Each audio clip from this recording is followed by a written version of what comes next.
సత్య అవనితో మాట్లాడి బయటికి వెళ్తూ ఉంటే సుజాత సత్యను పిలుస్తూ ఉంటుంది.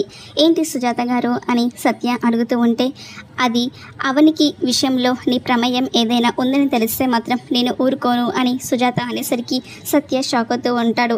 ఎందుకలా అంటున్నారు అని అడుగుతూ ఉంటే, అవును, నువ్వు ఏదైనా అవనికి సంబంధించి పొరపాటు కానీ తప్పు కానీ చేస్తే మాత్రం నేను క్షమించను.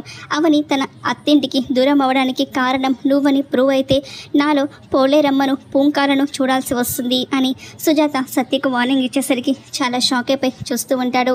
మరో పక్క అవని అక్షయ్ ఫోటో పట్టుకొని రోడ్డు మీద అందరినీ కూడా ఈ పాపను ఎవరైనా చూసారా అంటూ ఇక అందరినీ అడుగుతూ తిరుగుతూ ఉంటుంది. అదే సమయంలో శ్రీకర్ రోడ్డు పక్కన కారు ఆపి ఫోన్ మాట్లాడుతూ అటు ఇటు తిరుగుతూ ఉంటాడు. ఇంతలో అటుగా ఒక వెహికల్ వస్తూ ఉంటుంది. ఆ వెహికల్కి బ్రేక్స్ ఫెయిల్ అయ్యేసరికి ఇక ఆ డ్రైవర్ వెహికల్ని ఆపడానికి చాలా ప్రయత్నం చేస్తూ శ్రీకర్ ఫోన్ మాట్లాడుతూ ఉన్న దారిలోనే వస్తూ ఉంటాడు. అవని అక్షయ్ కోసం వెతుక్కుంటూ అలా వస్తూ ఉంటే తన కాల్ స్లిప్ అయి ఇక పడబోతూ ఉంటుంది. అప్పుడే తన మెడలో ఉన్న మంగళసూత్రం తెగిపోతూ ఉంటుంది. అదే సమయంలో బ్రేకులు ఫెయిల్ అయిన వెహికల్ శ్రీకర్ని గుద్దడానికి దగ్గరగా వస్తూ ఉంటుంది. మరి శ్రీకర్కి యాక్సిడెంట్ జరుగుతుందా? అవని ఎలా కాపాడుతుంది? ఏం జరుగుతుందో రాబోయే ఎపిసోడ్లో చూద్దాం.